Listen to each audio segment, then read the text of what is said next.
За сонсогдож байна уу? Камерынхаа өчрийг олох гээд. Миний дуу дүрс юм хийхлээр дуу дүрс муу байна гэдэг саналууд ирээд байгаа учраас би нэг шинэ микрофон зохицуулсан. Тэгсэн чинь энийг утсандаа албах ч буу юм боллоо. Тэгээ жоо хоцорчлоо шуугчлаарай. За. Жохон далил байх. Энэ талд нь юм хийх үү?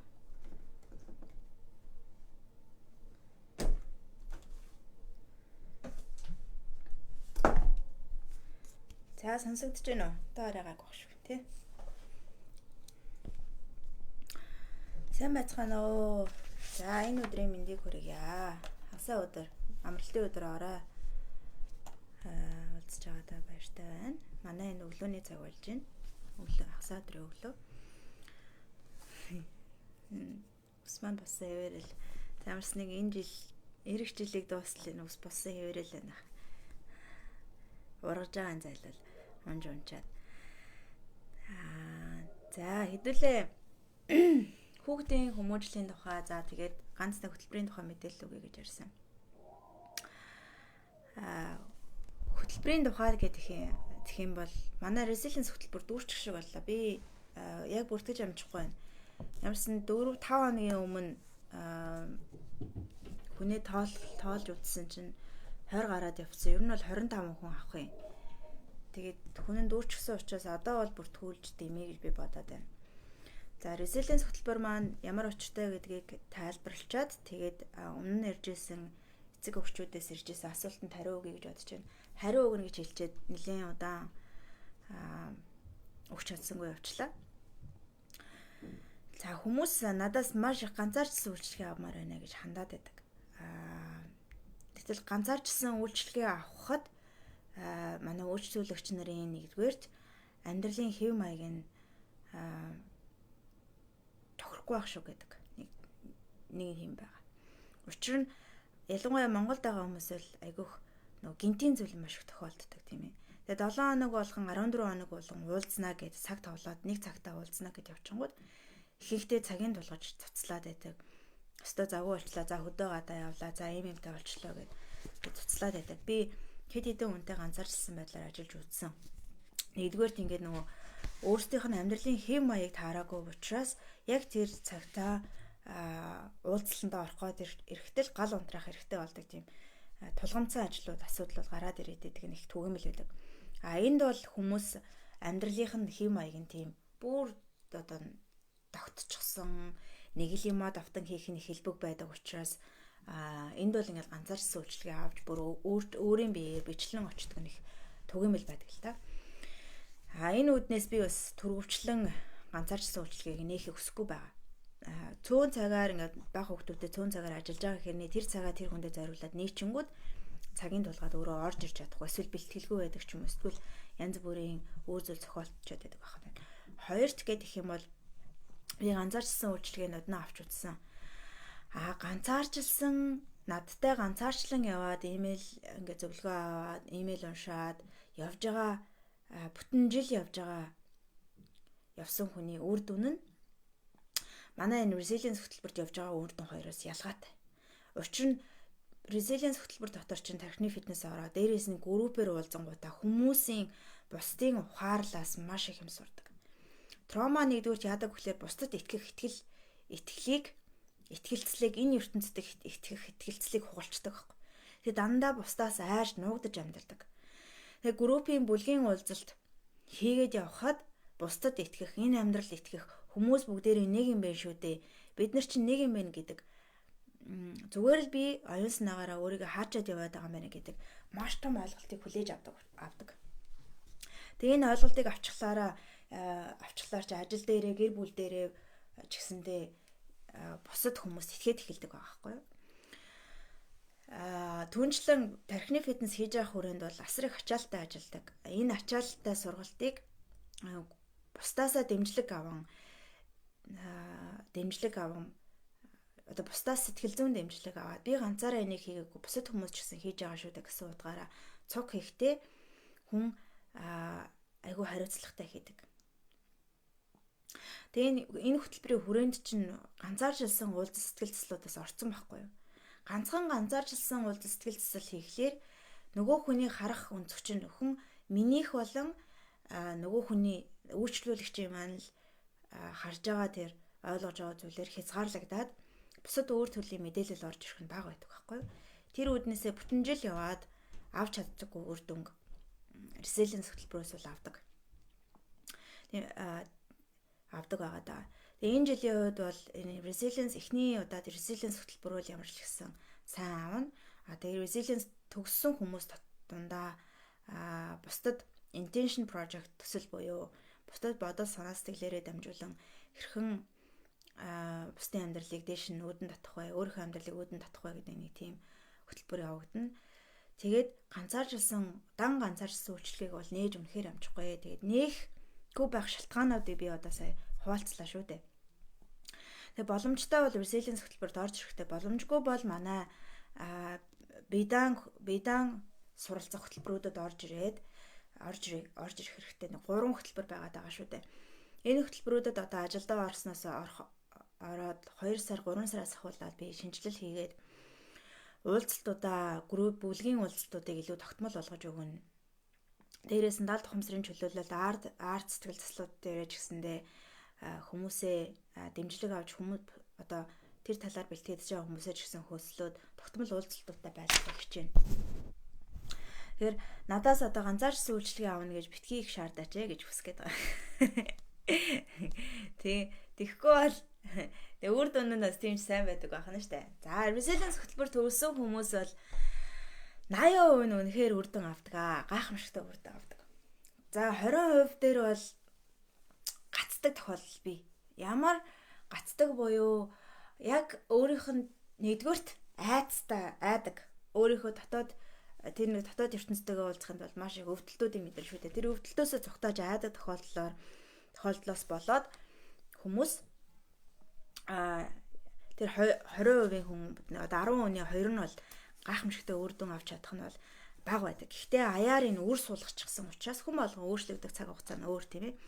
Үр суулгачихсан учраас яах аргагүй цаг хугацааны ирэхээр эргээд жилийн дараа 6 сарын дараа 2 жилийн дараа энэ байсан байж тээ гэдэг тохиолдлууд айгүйх гарч ирдэг.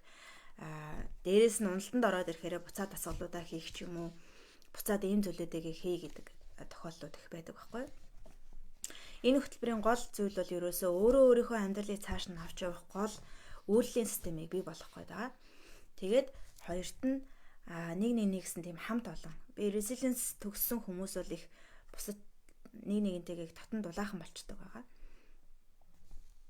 За ингээд хөтөлбөрийн тухайд бол яриад ингээд дуусгаж байна.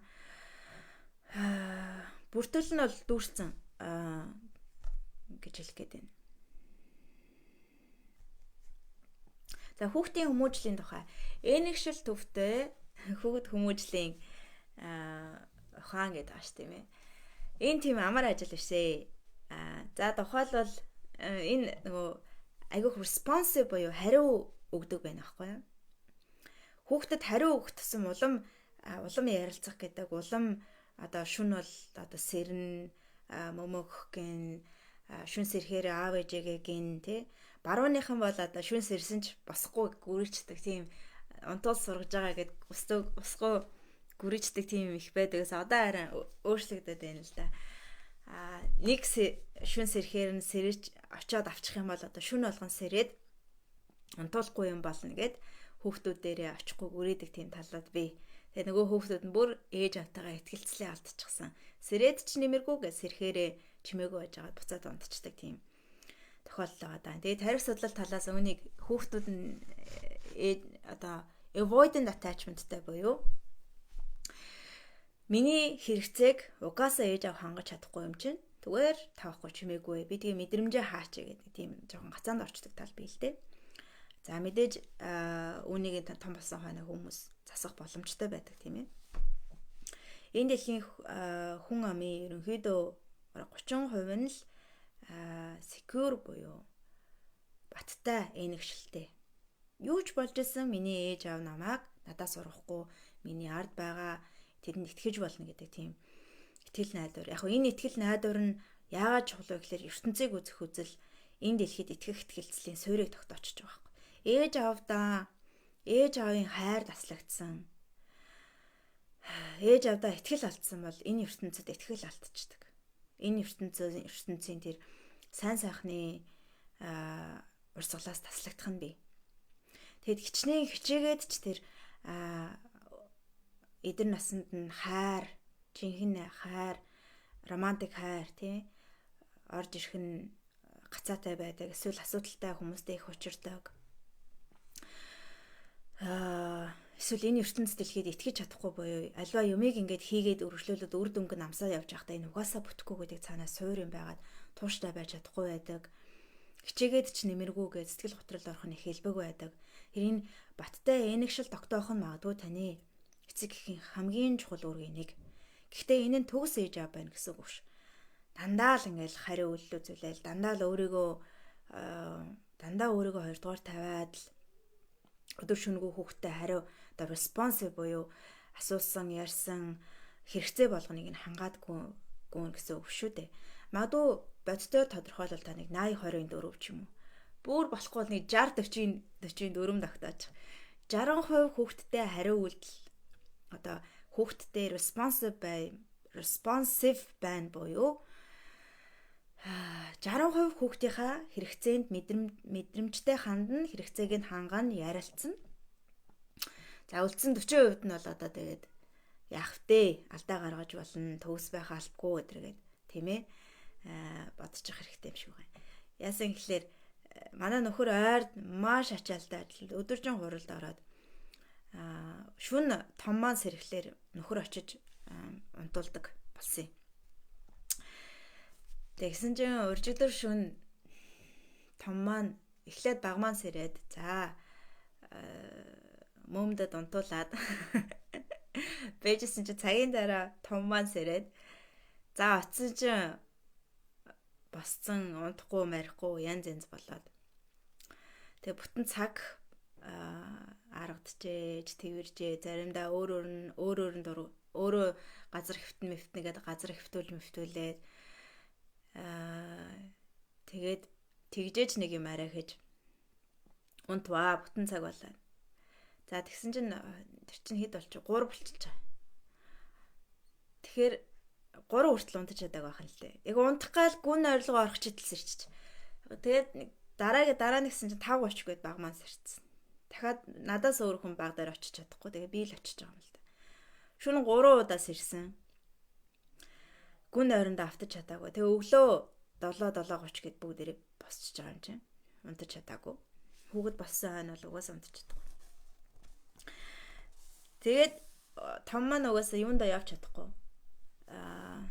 Цэцэрлэг нэгээг учраас явахгүй байгаад байгаа. Өдөр 2 хүүхдээ дахиад унтуулна гэж бөө юм ганцаараа ноцтолтоод бөө юм болоод. Яг унтуулаад унтуулчлаа да за сайхан нэг дуг хийгээд аваа да гэсэн чинь дахиад томоос ирсэн байгаа л та. За гүрийгээ за ямарчсан ядаж нэг 20 минут бясалгал хийхгүй бол энэ одоо ерөөсөө ямар ч төршгүй боллоо. Тэгээ төршгүй болчгоор ч та нар анзаарж байгаа. Ямар ч төршгүй болонгууд бохимддаг, стрессдэг. Угаасаа нойр дутуу явах юм бол кортизол, стрессинг гормон маш өндөр болчдөг. Тэгэл хавийн хүмүүст дургуутслаа илэрхийлнэ, бүх юм уураач хөргөн манайх нэг 2 том нохоотой.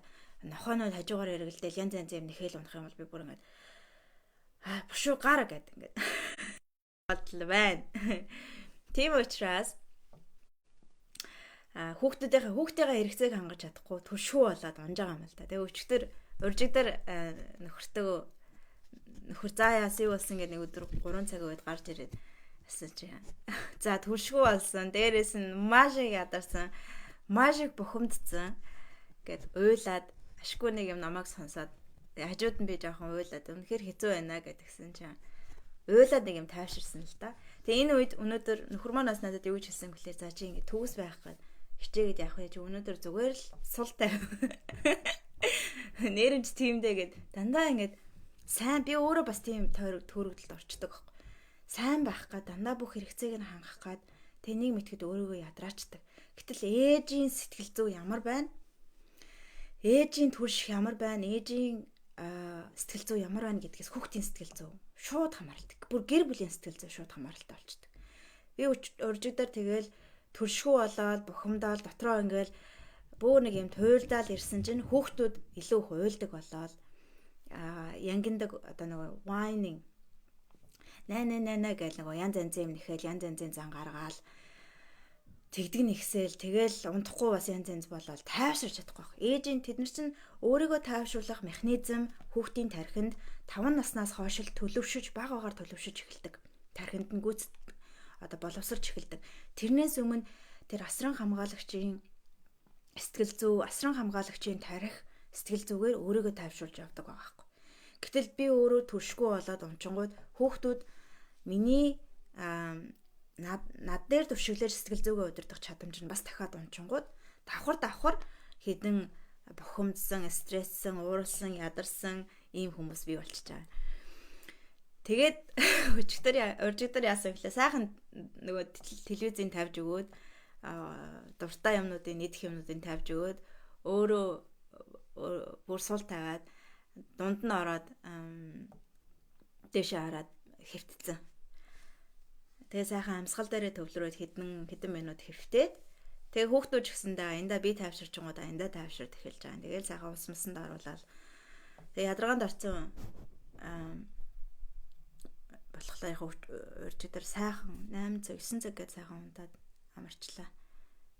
За тэгэхээр төвс байна гэж өөртөө энөөсөө энэгшил төвдөө хүүхдээ хүмүүжүүлэн буюу энэгшүүлж урсгана гэдэг бол төвс байна гэсэн үг биш. Заримдаа ойлгохыгаа хүүхдээ харуулж болно шүү дээ. Би уйлсан чинь манай хүүхдээ ирээд намайг аргадаад үнсээ тэврээд байгаа болтой байсан. Хаяа нэг ойлгоход харуулж байна. Гэхдээ байнга уйлаад байнга тэрийгэ харуулах юм бол хүүхд чинь танд итгэхээ болж байгаа учраас байнга тэххийг бас битгий урдл болгоорой.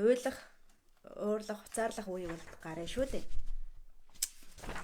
За би нэг энэшил төвлөө тэмдэглэл хөтөлжсэн тэр маань хаана төвөөс байна гэж аахгүй. За тэгээд ер нь энэшил төвдөө хүүхдийг өсгөхөд social engagement system гэж нэг маш чухал юм байна. Энэ нь бусадтай харилцах, энэ дэлхийдээ харилцах тэр чадамжийг хүүхдэд суулгана гэсэн үг. Тэгэхээр хүүхд чинь ингээл хариу янз бүрийн юм хүсэл, юм ярих гал ингээл анхаарлаа жоохон авах гал эрэнгүүт нь дандаа анхаарлаа өөр зүйлд хандуулаад эсвэл асууж байгаа юмд нь худлаа дүрс гэж хариулаа. Эсвэл нэг дуртай ямын өгчөнгүүдээ бушуухан шиг холдоол ингээд ах юм бол нөгөө хүүхдийн social engagement system буюу нийгэм бусадтай харилцах нийгэм шиг тэр тархин хөгжихгүй нейронуудын холбоос бий болдоггүй. Та хүүхдийнхаа асуусан, ярьсан, дуулсан, уйлсан болгонд ингээд хэрэгцээнд нь хариу үйлдэл үзүүлээл ах юм бол нэгдүгээр хүүхд чинь өөрийнхөө хэрэгцээг аяар хангаж ойлгож сурдаг. Тухайлбал өчигдрийн жишээн дээр ахна штэ. Хүүхдээ ойлгох болгонд нь дургуцахт нь би тэврээд эсвэл аргадаад эсвэл ингээд цээжиндээ тэврээд нурууг нь илээд за аргагүй шүү дээ гэд хэлэл ингээд тайвшруулад аргаддаг. Зөөлөн дуу хоолойгоор аргаддаг гэж ярьжсэн тий. Яг тэрийг ингээд бүр манай хүүхдүүд автомат суудсан байхгүй. Би уйлсан чинь намайг харангуудаа ирээд тэврээд үнсээд аргадаад аавда энэ нулимс нь гарцсан байна гэж үзүүлээд гээд ингээд ирээд үнсэх жишээ нэ. Ингээд төлөвчсөн хүүхд чинь том болохоро өөрөө аргадаад уйлахлаа, өөрөө уйлаад янз болохоор өөрийгөө аргадаж тайвшруулж сурна. Өөртөө зөөлөн хандаж сурна. Тэгэд өөртөө зөөлөн хандаад ингээд тайвшруулаад сурч байгаа чинь энэ ертөнц дэлхий чинь одоо цэцгэлээд ирэх байхгүй юу? Учир нь хүүхдийн чинь дотоод ертөнц гадаад ертөнцтэй л тусглаа болдог. Энэ бодит байдал чинь яах аргагүй дотоод ертөнцийн тусгал учраас өөртөө нинжин сэтгэлээр зөөлөн хандаж сурж байгаа. Тэгээд хан ажилтай болно, байгууллагт ажиллана, нийгмийн харилцаанд орно, бусдад инэрэнгүү нинжин сэтгэлээр зөөлөн хандаж эхэлнэ. Тэгээд энэнгүү чинь бусад хүмүүст маш их гоё урам дэмжлэг өгнө. Тийм ээ? Хүмүүсийг босгон байгуулдаг хүн болно. Унагадаг, заваадаг хүн биш, тийм ээ? За тоглоомоор дамжуулж гэх юм бол тоглоомоор дамжуулж хүүхдүүдийг өсөх маш чухал болчихсон. Учир нь хүн тоглох үедээ ямар ч одоо үр дүнгүйгээр тоглох үед энэ тоглоом гэдэгт ингээл спортын тоглоом мэдээж булчин ширмсээ хөгжүүлэх нь спорт байлгүй яах вэ? Хит дандаа үр дүнгийн хойноос хөөцөлдсөн тоглоомуудаар хин нэг нь ялагч болдог. Эсвэл ямар нэгэн үр дүн заавал хүрдэг. Энэ тоглоомуудыг хэд их тоглох юм бол тарих жинхэнэ амралтыг авч чаддаггүй. Жинхэнэ тоглоом гэж юу вэ гэхлээр ямар ч үр дүн байхгүй, хүлээлт байхгүйгээр цаг хугацааг умартан умбаж байгаа тэрийг хэлж байгаа. Ингээд тоглож байгаа үед хүүхдийн бүтээл сэтгэлгээ, тэр social engagement system буюу бусадтай харилцах, өгөх, авах, хуваалцах, бууж өгөх, ойлголцох энэ бүх систем чинь бий болчихж байгаа. Одоо энэ нейронуудын холбоос тархиных нь чадамжууд нь хөгжигнө шүү дээ. Хэрвээ та хүүхдтэйгээ сайн тоглоё гэж зөв яаж тоглоомоор хүмүүжүүлэе гэж бодож байгаа бол сайхан дунд нь ороо суучна. Тэгээд дунд нь орж суучаад заавал одоо ингэж тоглол, тэгж тоглол, энэ дээр энийг тавина гэдэг ингээд хэтэрхий их зааж өгч болохгүй. Тэгэхээр шинэ тоглоом өгч магадгүй зааж өгч болно. Богино хугацаанд ингэдэг тэгдэг ингээд жохон ингээд гол дөрмүүдийг нь заагаад өгчөөд дараа нь өөрөө тоглоод өөрөө янз бүрийн алдаа гаргаад завааруулаад янз янз болохыг нь хүлээн зөвшөөрөөд тэгээд эхний ээлжинд оролцоод дараа нь ингээд өөрөө хоошоо суугаад зүгээр ажиглалтын байдлаар байж гин. Тэгээ хүүхд чинь тань дээр ирээд за энийг тоглоё гэх юм бол хариу үйлдэл үзүүлээд тоглоно. Тоглохгүй гэх юм бол заавал очиж оролцох хэрэггүй. Ялангуяа хүүхд чинь ямар нэгэн юмд бүрэн төвлөрчихсөн байгаа. Өөрөө нухаа сууж байгаа үед хажуугаас нь очиод чи юу тоглож байгаа юм? Нааша хараач хөөе гэд ингээд анхаарлын дандаа сарниулаад эсвэл ямар мундаг юм бэ гэж очиж магтаад ингээд идэг тийм ээ. Тэгэх ямар шаардлагагүй. Хүүхдээ бүрэн төвлөрөөд тоглож байгаа тэр үед нь гайхамшигтай тархин хөгжиж байна гэдгээд чимээг орхиж байгаа. Тэгээд өөрөө дунд нь байгаа шалтгаан гэх юм бол би түрүү хэлсэндээ миний түш дундраад ямар түшиггүй болоод загсалтанд ороод хүүхдээ загсалтанд ороод ядраад уйсан одоо гунсан гэдгсэн шүү дээ. Одоо маш их ядарсан гэд. Тэрэндээ адилхан хүүхд чинь тань дээр ирж тэврүүлээд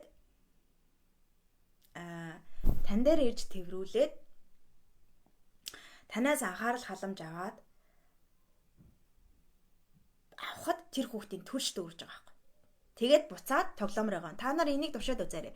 Дунд нь ороо суурчж болно. Хүүхд чинь ирээд тань дээр тэврүүлнэ. Анхаарлаж авах гин. Тэнгүүд нь 20 минут, баг 2 минут ч орох 30 секунд л ордог. Бүрэн анхаарлаа төвлөрүүлээд тэврээд, үнсээд, өөрлөө нь хараад хэрэгцээг нь асуулт асуугаад байвал хариулаад ингээд байж итэл өөрөө түлхээд цаашаа яваад тоглоом руу явцдаг. Тэгэхээр ээж төвшөө яах нь авч биеэ дүүргчээд за одоо боллоо. Би ээжээс хангалттай хэмжээний аюулгүй мэдрэмжийг тухтай зүйлийг авч гэн. Ээж угаасаа ингээд байж ах юм байна. Тэгэхээр би одоо явж энэ ертөнц дэлхийг судлаа. Нээ гэдэг ингээд цаашаа явчихж байгаа ахна шүү дээ. Яг ийм харилцан ийм зөвлөд энэ систем энэ процесс явагдалгаа та нар анзаараарай. Хүүхд чинь сэтгэл зүйн очиод маш их одоо ялангуяа хэрвээ цэцэрлэг эдэрт явдаг бол цэцэрлэгт яваад хүмүүс холдоод нийгмийн хэрэгцээнд орчоод түшин дундарчаад ирж байгаа байхгүй. Тэгээ ороо ирээд тань дээр ирээд бийт чинь алдаад эрхлэх анхаарлыг чинь бүрэн авах гэх тийм хэрэгцээ байна. Тэр хэрэгцээг нь үнэхээр та сайн хангаж өгөөд, сайн биедний хүрээ дулаан байгаад, дуу хоолойгоороо уян зөвлөн байгаад хэрэгцээг нь ингээ хангачих юм бол маш тухтайгаар бүрэн итгэлтэйгээр өөртөө бүрэн итгэлтэйгээр яваад энэ дэлхийг explore хийн буюу нээж өөртөө нээж эхэлнэ. Харин бага наснд энэ түлш өөрийгөө цэнэглэх, хайраар цэнэглэх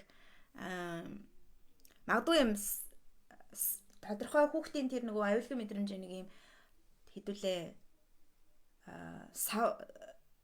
за яг түрүүний сахиул ярьсных машины түлшний савтаа дүүрэх одоо түлшний савтаа хэдүүлээ зөөрөлж л да тийм ээ. Машиныхаа бензиний түлшийг дүүргэн одоо машина бензиний дүүргэн тэгээд яваад олон газруудаар явна, олон газар хүрнэ, аялал хийн, түвшээ дуусаад ирэхийн цагт буцаа зогсолт хийгээд түвшээ дүүргэдэг шүү дээ. Яг л энэ шиг юм процесс дандаа явагдаад байгаа. Ээжийн сэтгэл зүй, ээжийн хайр халамж, ээжийн анхаарлаар хүүхэд цэнэглэгддэг. Мэдээж нойр орно, нойр нэгдүгээрт орно. Гэхдээ нойр биш тээ. Хэрэг хүүхдийн хайр халамж, ээжийн хайр ингээд дүүрэгөө бол унтахад их асуудалтай болно. Эсвэл маш хэтэрхийх унтдаг болдог. Хэтэрхийх унтна буюу сэтгэл нь маш их өвдөө шаналсандаа энийг даван туулж чадахгүй зөвхөн унтчил даван туулж чаддаг. Даван туулдаг байхгүй. Өсвөр наснд чинь хүүхдүүд өрөөндөө ороод маш их унтаад байгаа. Чин сэтгэл зүйн дотор нь өвдөлтүүд явагдаад тэрийгэ дийлж чадахгүй болохоор тарих систем нь унтраад автоматар унтуулчихж байгаа байхгүй. Тэр хит их унтаад байгаа нэг талаараа хайр дуцсных байж болох нь өсвөр насны хүүхдүүдэд их маш их ажиглагддаг. Тэр нөгөө унтуул сургана гэдэг чинь орилуулж зовоож яснаа зовоод итгэл нь алдраад систем нь унтраад тэгээд унтчихж байгаа байхгүй. Тэгээд тэрийгээ унтуулаа сургачлаа гэд бид нэр ингээ яриад баруунд айгүйх яриад байсан. Одоо харин тарих судлал хөгжөөд энэ бол одоо буруу юм байна гэдгээд олчихсан байгаа. Өмнөх лайвараас хуваалцсан тийм ээ. Ерөөсөө энэ энэгшил төвтэй сэтгэл зүйн ингээд хүүхд хүмүүжлийн аргыг та нар судлаад сонсох тусам том хүний энэ сэтгэл зүйтэй ажиллах адилхан зарчим байгаа байхгүй. Тэр яг л адилхан зарчим байгаа. Хин нэгэн өөрийг нь ойлгож мэдрэх тэр энэгшид асах сэтгэл зүйн итгэлцлийг бий болгох хин нэгэн хүнээс очиж дэмжлэг авна. Тэрэн дүүрээд ойлгоод хайрлагдсан юм байна. Би үн цэнтэй юм гэдгийг ойлголоороо гараа сэтгэл зүрхний идгээд ингээд өөрийнхөө одоо энэ ертөнцийн дээр ингээд байгаа юм л да. Бид нэр эксперимент хийх гэж буюу туршилт хийх гэж. Янз бүрийн зүйл туршиж энэ дэлхийн ертөнцийг нээж янз бүрээр турших гэж ирсэн байхгүй. Гэтэл энэ аюулгүй хэрэгцээ нь сэтгэл зүйн хэрэгцээ нь хангадаагүй, энэгшил тогтоогүй хүмүүс чинь чөлөөтэйгээр, ихтгэлтэйгээр эрх дураараа тоглож наадан туршилт хийх чадамжаа алдчихад байгаа. Тэгэд айгаад тууштай байж чадахгүй, айгаад ухраад булан шигдээ жижигхэн амьдраад би үн цэнэгүүн байна гэд эргэн тойрны хүмүүсээс хайр халамжаа хайгаад хитрхи их бусдаас хамааралтай байгаад тэг нэг л ийм гонигтай амьдраад байгаа байхгүй бид нар. Одоо хэрвээ энийг үзэж байгаа өсвөр насны хүүхдүүдтэй хүмүүс ч гэсэн магадгүй хүүхчийн 20 гараад 30 төгссөн байсан хамаагүй буцаад энэ энэгшүүлэг итгэлцлийг нь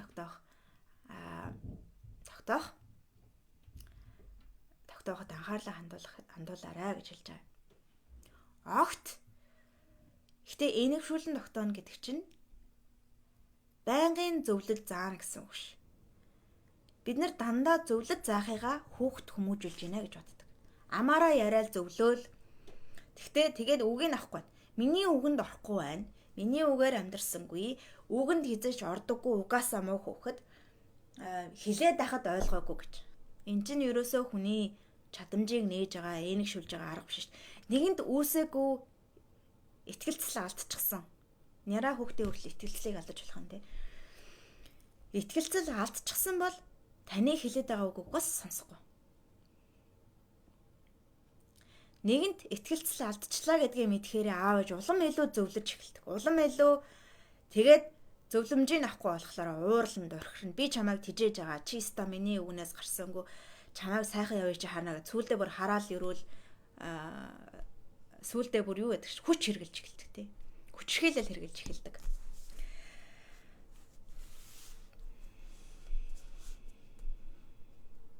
Хэрвээ энэгшил төвтэй өсгөн гэдэг бас нэг талаар зүрхийг нь нээлттэй өсгөн гэсэн үг. Зүрх сэтгэл нь нээлттэй бол хүмүүжүүлэх их амархан. Та нэг хүнд хайртай хүнийхээ бүр ингээд хайртай хүнийхээ үгийг сонсдоггүй гэж юу? Анхаарч сонсдоггүй гэж юу? Хүслээд байгаа зүйлийг нь биелүүлж өгөхийг хүсдэггүй гэж юу? Тэ? Хүүхдийн сэтгэлийг зүрхийг та өөртөө үнэхээр сайн энэгшүүлж өөртөө нээж авч чадвал таны үгнээс гарахгүй жоохон бухимдад дургуутч болно. 2 настай хүүхд бол манай хүүхд бол жинхэнэ сүрдэг дээр явж байгаа. Тэгээ жоохон сөрөөл янз болонгууд нь өөрөөр нь дураар нь жоох орхичингууд буцаал над дээр ирээл миний хэлжсэн зүйлийг асуусан зүйлийг хүссэн зүйлийг биелүүлэх гээл хэлдэг. Заримдаа биелүүлэхгүй бөөр гүжүүдэл дээрээ тавьсан бол тэр чигээр нь орхичдаг. За яах вэ тэгээд холч ухаанаар авах нь шүү дээ. Энэ удаад би өөрийнхөөрөө байлгаж чадахгүй байж болно. Яг миний үгэнд орохгүй байж болно. Одоо хог газар хайрчингуудаа миний охин хогийн санд хийчгээ гэж байгаа. Жирийн одоо эсэргүүцэл дээрээ тавиагүй үедээ шууд очиад хийчдэг. Эсэргүүцэл дээрээ тавьсан үедээ бол хилээд нэмэргүй байхгүй. Тэгэхээр нэг удаа хэлнэ, дахиад нэг удаа гойж үзнэ. Болохгүй байх юм бол би өөрөө хогийг аваачаал хийчдэг. Тэгээд ингэсэнгүү хог газар аялаа маяла гэж загнах ямар ч хэрэг байхгүй. Тэгэх юм бол тэгээд нэг өглөөд эхэлчих юм бол та өвөлсөр агаал тэгэл ерөөсө таны үгийг угаасаа огт сонсохгүй. За. Өөр асуулт байна та бүхэн. За асуултууд донд нэг ийм асуулт байсан. Би хүүхдүүд маань ингээд маш гоё байдгаа. Гэтэл заримдаа сард нэг удаа хоол явчаад ирэхлээр их хатуу болцсон, хэцүү болцсон байдгаа гэд. Чинь хоол явахлаар хоол явчингууд ээжтэй санаад маш их хэцүү байсан учраас эргээд ирэхт нь дахиад энэгшид тосхгүй хатуурах гэж байгаа байхгүй юу?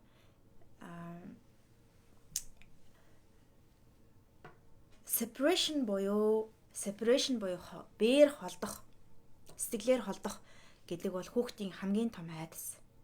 Тэр айдастай нүүр тулуулаад багдан хэд их нүүр тулуулах тусам хүүхдэд дотор нь айдас хургаж эхэлж байгаа. Нөгөө аюулгүй мэдрэмж нь байхгүй, итгэлцэл нь алдаад эхэлдэг. Тэгээд хатуурах нь маш хатуу болно. Заримдаа ингээд 2 хүүхэд би цуг унтуулах гээд их чинь бага учраас ингээд хажууд нь дуулаад ойрлоод унтуулахгүй чимээгүй гэх юм сонсохгүй байх юм бол заримдаа би холдуулаад өөр өрөөнд тавих ч юм уу эсвэл телевиз үзүүлж байгаа тусад нь ингээд хүүхдээ унтуулах гэдэг байхгүй. Энийний дараа ингээд айгүй хатуу болцдог. Хатуу миний үгийг сонсохгүйгээс гадна бүх өмнөд ингээ эсэргүүцэн, уурлан, бухимдна. Ялангуяа баг төрснөө ихэн үед бол тасан цогцгож айгүй хэцүүсэн. Одоо jealousy харамлал янз хачин зангууд гаргаал дүүгээ зохихгоол өшөглөхгүй бол янз болно. Энэ үед нь юу дутсан байх нь хайр халамж анхаарал дутчихгээд улмал тэрийг өгөөд авах хэрэгтэй. Зарим үед бол би surrender хийж буюу тухайн мөчөд угаасаа бууж өгөөд хуйлаа бие бинийгээ дүүг нь унтуулах гэхэд улам илүү холтохгүй, улам илүү наалдаа тавил нэг сандал дээр хуйл ингээд аваад багыгаа хөлж агаад томьёогоо болохлоороо сандал дээр нь суулгаж агаад тэгээд хүзүүнээс тэрээд ингээд гурлаа хоёулаа дүүгээ унтуулах алхам хийдэг. Заримдаа тэгэхээр яг болчдөг. Харин хол ээжээ цаанаа ээжээ дүүгээ чи унтуулаад гих тусам улам яах нь separation буюу холдолт ганцаардах тэр юм айцтайгаа нүүр тулаад улам хүүхдэд хэцүү байдаг. Учираас за наашир уйлаад уурлаад бухимдах үед нь за наашир ээж нь тэрээ за наашир гэд хоёулангийн аваад ингэ тэрээд дулаахан байлгадаг. Дээрээс нь арай том хүүхдтэйгээ олон хүүхдтэй бол хүүхэд тус бүр дээрээ ялангуяа зүрхэн нэг хатуу байгаа, бухимдалтай байгаа, ууртай байгаа тэр хүүхдтэй ганцаарчилсан цагийг маш чухал. Энэгшил хизээд огтдог вэ гэхээр one on one ганцаарчилсан үед олон хүүхдүүдийн дунд нэг хүүхдэд анхаарал хандуулах нь ганцаарчлан бусад нь анхаарал хандуулахаас үр дүнтэй байдаг. Ээнэгшил хэрвээ эмээтэй өвөөтэй ээнэгшил тогтоо дотн дулаан байлгая гэвэл ганцаарчилсан цагийг өнгөрөх боломжуудыг өгөх хэрэгтэй. За тэгээд ээж хол явчаад олон хоног хол байчаад эргээд ирэнгүүт хатуурах нь аргагүй. Энийг бол зөөлөх арга бол нэгдүгээр дандаа л хүүхдтэй байгаа үедээ хайр халамжийг нөгөө л тэрэл, үнсэл, ганцаарчилсан цаг гаргаал, ганцаарчлан хоёулахнаа тоглоол, цуг байгаал, цуг унтаал энэ боломжуудаа өгөөд байх хэрэгтэй. Хоёрдугаар баяртай гэж хэлэхдээ маш ялангуяа хүүхдүүд чинь одоо 2 наснаас дээш бол баяртай гэж хэлэхдээ дандаа за одоо би ажил эхлээд явхаасаа өмнө бэлтгэл хийн. Ээж нь одоо тэтэн цагийн дараа явна. Ажилдаа явна. Тэгээ ажилдаа яваад машинаа унаад ингэж яваад ажил дээрээ очичоод би чам руу холбоо барина. Тэтэн цагийн дараа холбоо барина шүү. Тэдэн минутын дараа холбоо барина шүү. Тэдэн минутын дараа би эргээд ирнэ. Одоо өглөө ажилдаа явчаад цаг орой 6 цаг гэхэд би буцаад ирнэ гэд. Баяртай гэж хэлэхдээ дандаа эргээд хизээ очиод би чамтай яаж холбоо барих уу гэдгээ маш тодорхой байлга. Хүний тарих тодорхой зүйлд их дуртай байдаг. Тэр удаан орхиж явах хэрэгтэй болдог. Ялангуяа оюутлогоо малгай шиг тийм байгууллагуудад ажилладаг бол 14 хоног эдэр явна штэ. Тэгэхдээ би одоо тэдэн цагийн дараа онгоц руугаа явна. Онгоцондоо суучаад тэгэд онгоцонд байх үедээ би холбоо барьж чадахгүй. Агаар дээр нисэж байгаа учраас чамд холбоо барьж чадахгүй. Гэтэ онгоцноос буугаад би чам руу уцаар ярина шүү. За, өрөөндөө очиод уцаар ярина шүү.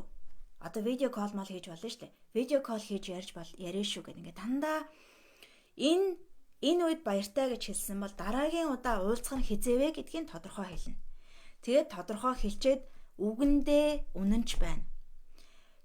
Эргээд холбоо барина. Тэдэн минутын дараа холбоо барина. Тэдэн цагийн дараа холбоо барина гэж хэлчихэд худлаа ирээд алга болчих болохгүй.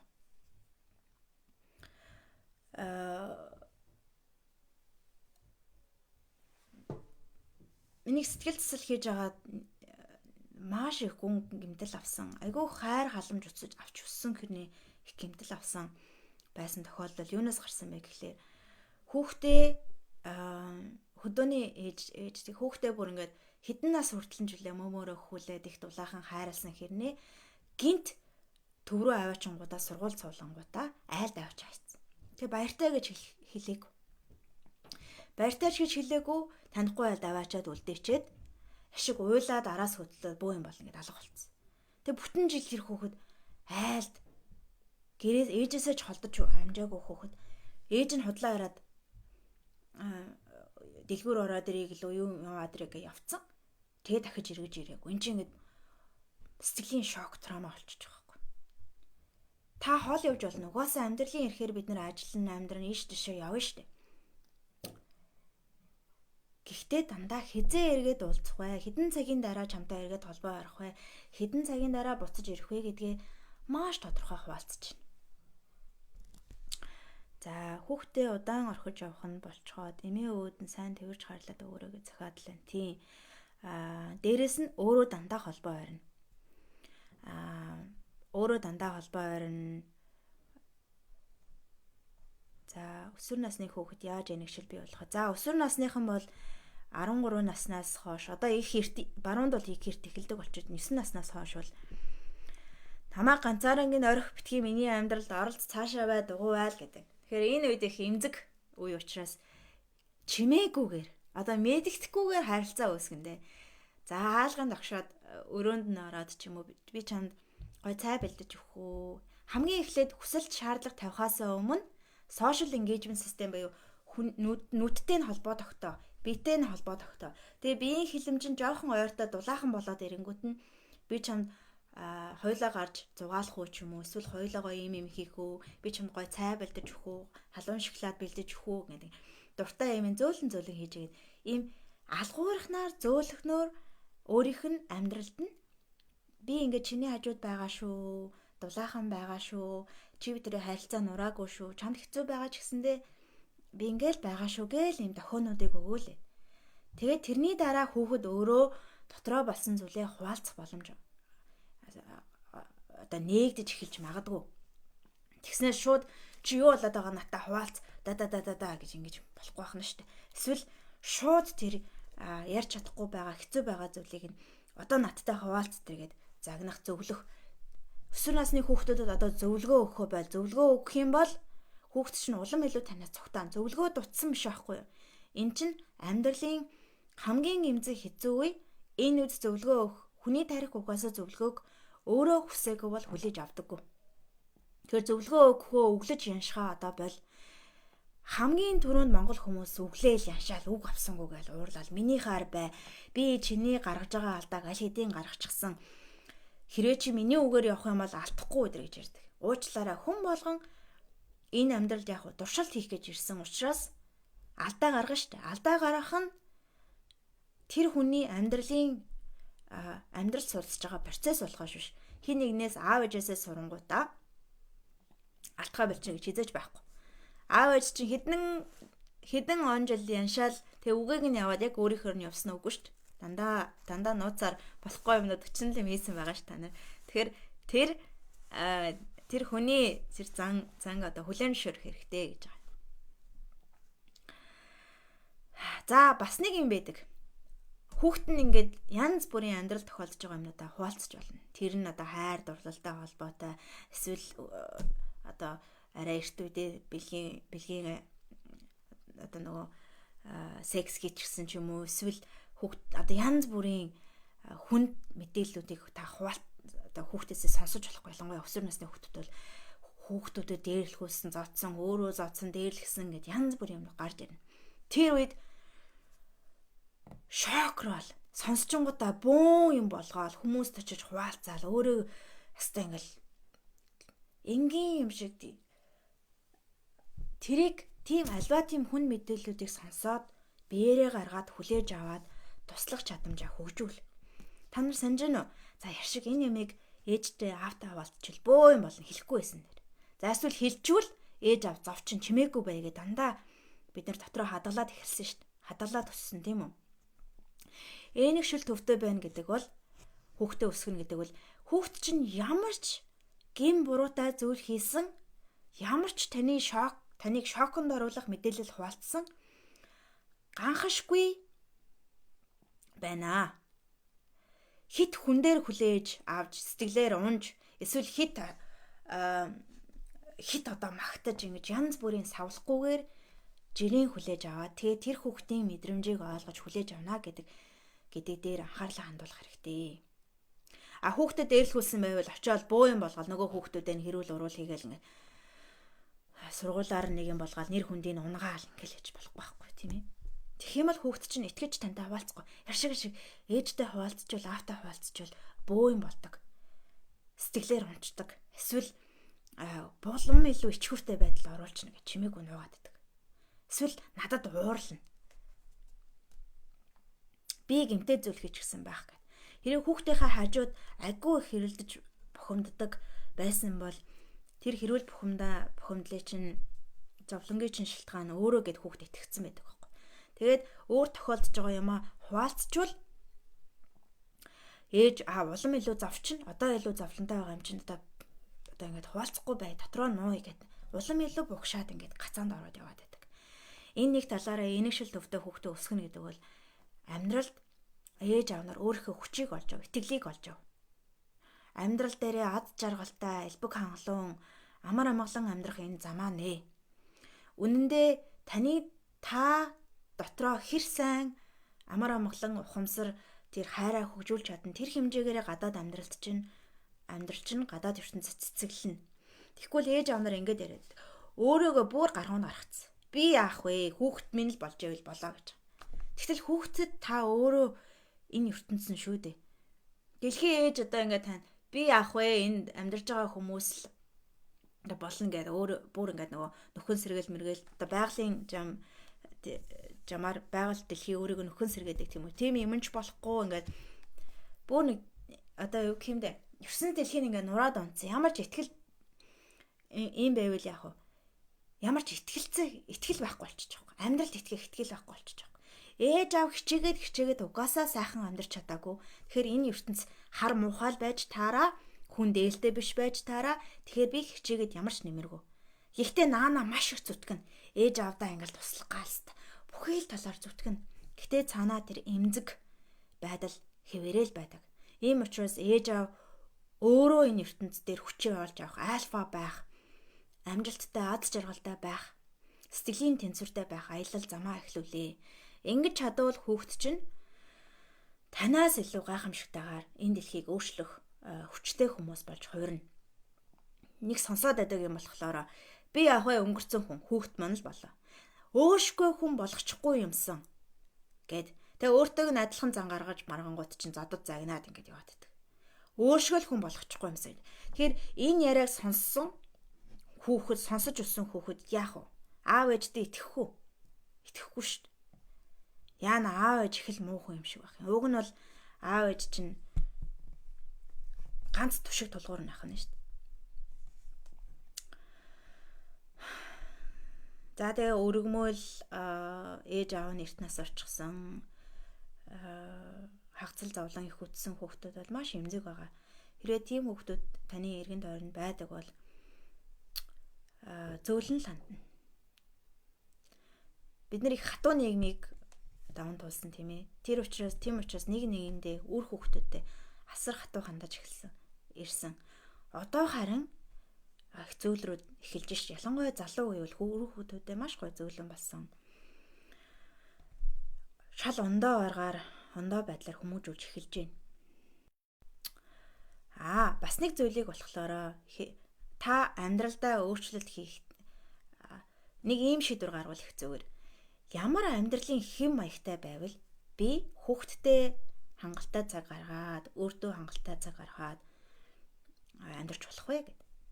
Тэгээд тэр хэм маяга сайхан цаасан дээр бичээд төлөвлөөд за би ийм төрлийн байгууллагад ажиллах юм бол эсвэл би хуваараа бизнес эрхлэх юм бол эсвэл би ийм байх юм бол хүүхдэд цаг гаргана, өөртөө цаг гаргана ингээд айгүйх тэгш тэнцвэртэй амьдрах юм байна гэж бодчих нь шүү дээ.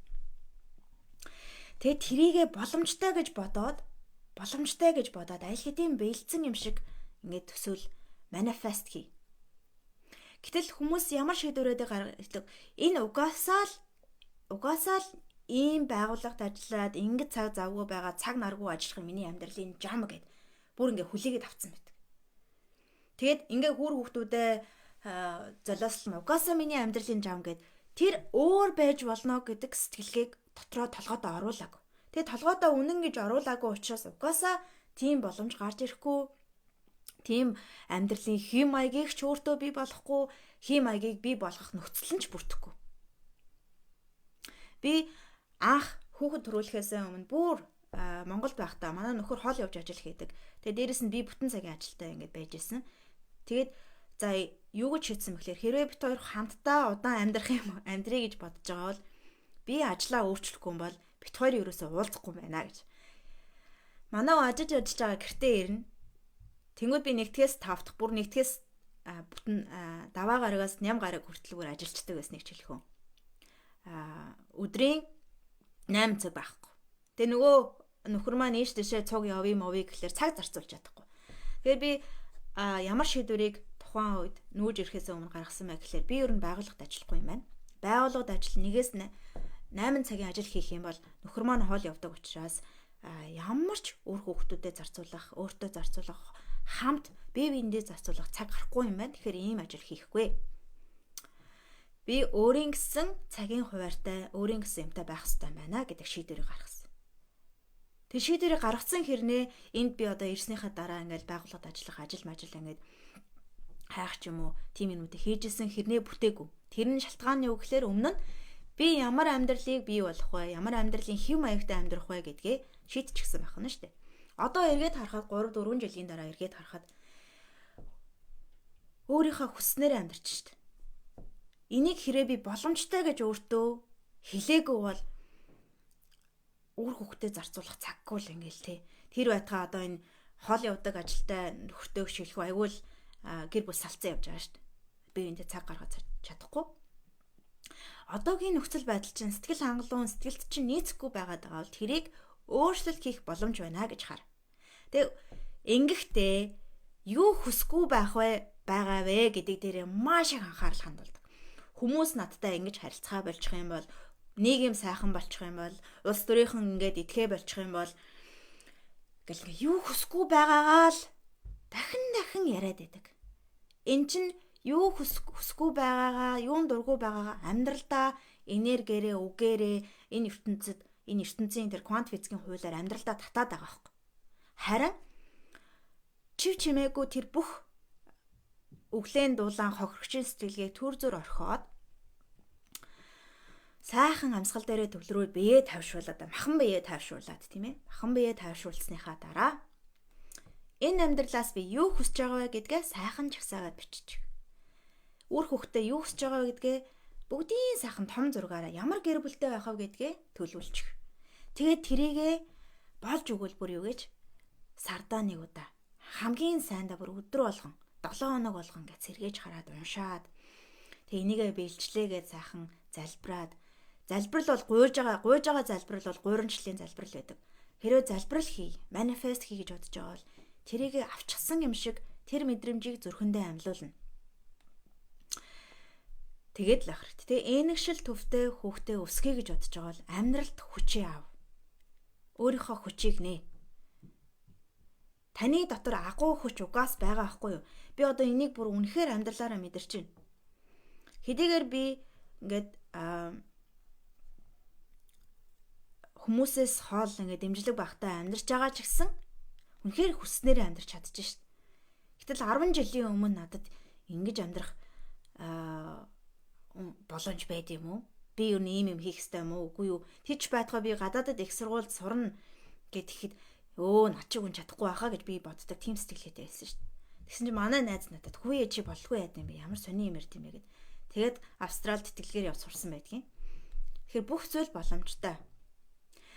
Ингэж ярьдаг. Гадаадад очиод хар ажил хийгээд мөнгөтэй болоод тэгээд зээлээд арчих юм бол тэгээ бусд нь явах вэ гэж. Энэ хайрын сайхан дотоод ямар гайхамшигтай хүч байгаа вэ? Тэрийг анзаарахгүй шүү дээ. Мөнгө чинь таны хамгийн чухал зүйл хэрэгцээ биш. Хизээж байгаагүй, хизээж байхгүй. Харин таны амьдралын утга учир юу вэ? Хайр, инрэл, ямар гоё харилцаанд байхыг хүсэж байгаа вэ? Эд зүйл чинь зүгээр тав тухтай амьдралын нэг хэлбэр болохоос ш таны сэтгэлийг тэжээгт итгэх гол эрчим хүч биш шүү дээ. Эд зүйлийн төлөө амьдрна гэдэг бол өмнө нь би сургалтаар бас хэлжсэн. Энэ ертөнцид харагдаад байгаа зүйлийг чинь 99.99% нь нүдэнд харагдаж гарт баригдах, үл танигдах энергийн хэмнэл байна. Материалын зүйл буюу материалыг харагдаж байгаа зүйл чинь бодит байдлын зөвхөн 0.1%. Гэтэл материалын зүйл дээр зөвхөн материалын зүйл дээр анхаарлаа хандуулаад тэрний төлөө хөдөлмөрлөөл тэгээл энэ зургтыг авчвал ийм гоё брэнд авчвал гэл ингээл брэнд өмсчүүл гэл ингээд амьдраад байвал яах нь. Та 0.1% төлөө л амьдрах нь. Дээрээс нь 99.99% чадамж боломжоо нээж чадаагүй амьдрах нь шүү дээ. Хэрэг та тэр нүдэнд үлэзэгдэх, гарт баригдах зүйлд амьдралд тэр өөрийнхөө хүчийг нээж чадах юм бол өөрийн соромзон чанарыг нээнэ. Аавра үзүүлээд их сурч байгаа хүмүүс ааш аавра чинь юм бүтэн дүүрэн байвал энергийн хэмнэлээрээ дүүрэн байвал хүсэж байгаа юм чи угаасаа соромзон чанараараа хүрээл ирдэг. Би сая сурчлагаа нэг сайн хийж чадаагүй штэ resilience хөтөлбөр дээр. Гэхдээ 12 сард юу гэсэн гэхлээр за ямар ч гэсэн би нэг сард 25 хүнтэй ажиллана. Сурчлагаасаа хийж амжихгүй цаг гарахгүй маань. Гэхдээ яг хуу би 25 хүндийг энийг дүүргэнэ гэд. Тэгээ шийдвэрээ гаргачихсан, аль хэдийн дүүрчихсэн гэж бодоол. Тэгэл бодоод яваадсэн дүүрэх байтгаа одоо баг хүмүүс илүү гарчаад зарим хүмүүсийг яаж багтаах уу гэж бодоод яваад байна. Гэх мэтчлэн. За, би ингээд дуусгая да. Цаг хугацаа явчихлаа. Эрэгтэй хүнтэй харилцаа үүсгээд тарих маань тэр хүнийг хүсээд уулзмаар байгаач зүрх сэтгэлээр тэр хүнийг хүлээмжшүүлж чадахгүй айдас мэдрэгдээд цаашаагаа харилцаагаа өргөжлүүлж чадахгүй байвал байх юм аа. Уулын тууштай баймаар ах юм гинэ.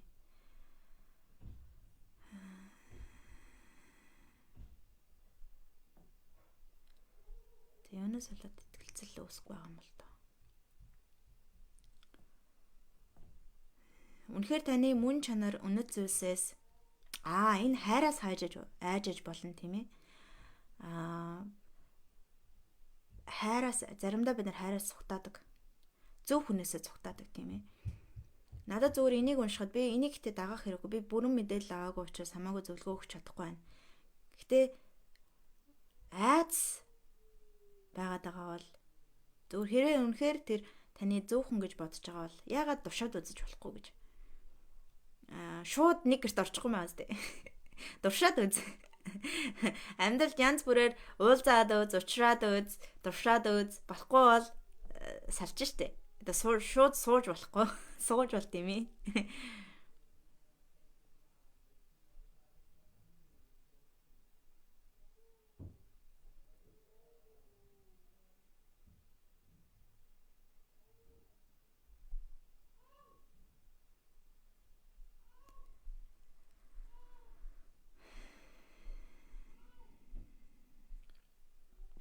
За өсвөр насны хүүхэд том болчихсон хэрнээ ажил гойгоод мөнгө нэхэд байгаа бол дандаа мөнгө өгөөл эвэл хүнээс мөнгө авдаг л хүн болно шүү дээ. Тэгэхээр ажил яаж энэ хүнийг орлогын их өсвөртэй болгох вэ? Магадгүй мөнгө өгөхөөсөө өмнө ур чадварыг нь сайжруулах зүйл төхөрөнгө оруулж өгч болох нь байна. Эсвэл ажил хийх, ажил олох боломжуудыг олгож өгөх нь байна. Яаж энэ хүүхдийг чадваршуулах вэ? Одоо нөгөө загас өгөөд тахаас илүү загасчлах аргыг нь заагаад өгч их чухал.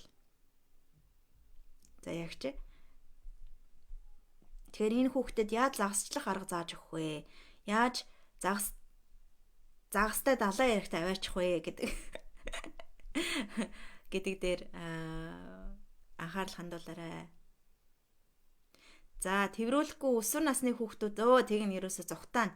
Өсвөр насны хүүхдүүд бол надаас хол бай, цаашаа байл гин. Тэгээд тэрийг хүндлэн штэ, орон зайг нь хүндлэн. Тийм нүүрэн дээр нь тэгээд тэр чин заримдаа энэ барууныхан бол шууд ээж аваагаа би үзий ядж яа нэдэр гэж хэлнэ шүү дээ. Монгол тасаа хөлтөд арайгаа гэж магадгүй. Цаашаа баймаа гэд үзий ядж яа твтгийн надтай хайрцгийг хаалгаа төгжөөд сууч шүү дээ.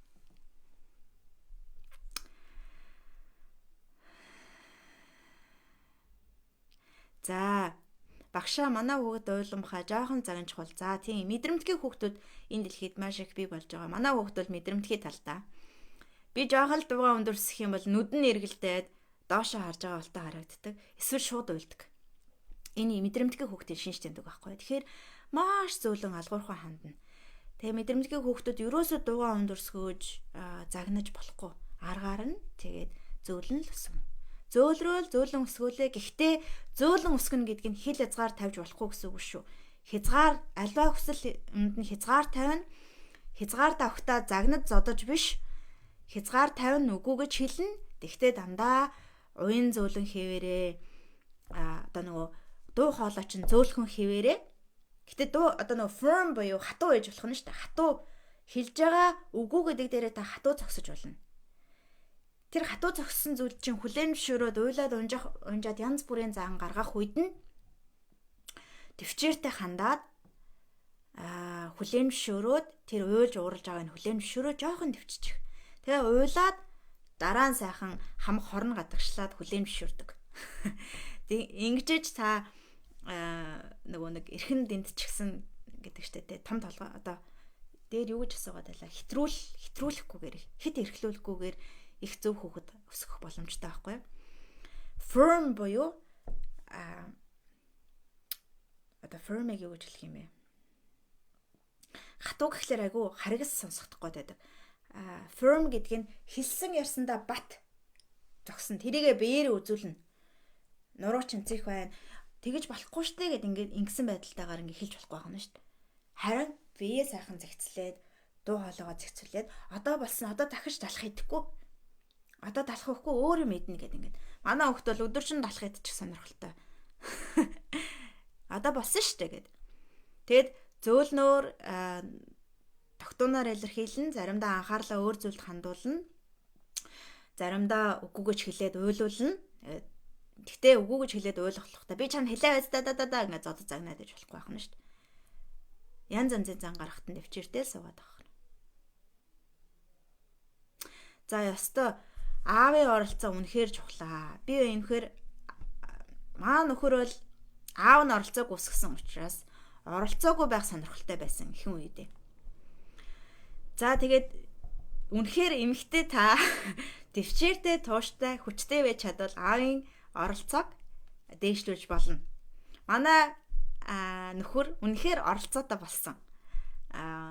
Тэгээд оролцоотой болоод хүүхдтэйгээ гой сэтгэлийн холбоо үүсгэж эхлээрээ бүр ингээд тэрийгэ мэдрээ, дотн дулаахан болоод зөвхөн ээжигээ гэдэг байсан бол одоо аавыгаа гэд араас нь хөөцөлддөг. Нэг өдөр бүр намайг аав намайг унтуулнаа, та унтуулахгүй гэдгийгсэн шүү дээ. Бүр тийм тохиолдол бас гарч байгаа байхгүй. Тэгэхээр магадгүй дараагийн лайваар аавын оролцоог хэрхэн нэмэгдүүлэх вэ? Хэрхэн бусдаас дэмжлэг авах вэ? Энийг шил төвдөө өсгөнө гэдэг бол ганцаархнаа та хүүхдээ өсгөнө гэсэн үг биш. Эмээ өвөөтэй гоё харилцаатай, хайрын харилцаатай, аав ээжтэйгээ сайхан харилцаатай, тантай бүр гоё дотн харилцаатай, эргэн тойрны хүмүүстэй энэ social engagement, хайрын юм гоё тутан дулаан харилцаатай өсгөхийг бас хэлээд байгаа. Энэ хүүхдүүдийн хайраар, энэ хүмүүсийн чинь хайраар хүүхдэд чинь услагдаад энэ дэлхийд сайхан туршилт хийж, дураараа янз бүрийн туршилт хийж жаргалтай сайхан амьдрах нь шүү дээ. Туршилтын нэглээ нэг муу юм сонсогдоод байж магадгүй. Гэхдээ үгүй гоё юм бүтээхийг хэлж байгаа. Тэгээд дараа нь бүтээгээд ингэж байгаа ихэнх үедээ туршина. Амьдралынхаа эдэр үедээ эксперимент бүтээн. Тэгээд өвтөл насандаа тэрийг нураан буюу эгогоо нураагаад бүтээсэн бүх юмнуудаа тавьж явуулаад өгөөд тэгээд энэ дэлхийгээс халих тийм үг нь процесс явагддаг юм байна. Тэгтэл бид нар яасан нөгөө дурших үе дээр нь аваачаад хаагаа ичдэг байна шүү дээ. За бүгдд нь баярлалаа. 10 минут өнгөрцөн байна. Би бас гэр бүлдээ одоо энэ хасаа өдөр болж байгаа учраас гэр бүлдээ цаг зориулахгүй бол болохгүй. Лайв хадгалагдана. Тэгээ хэрэгтэй үед нь та хэрэгтэй хүнд нь та дамжуулж болно.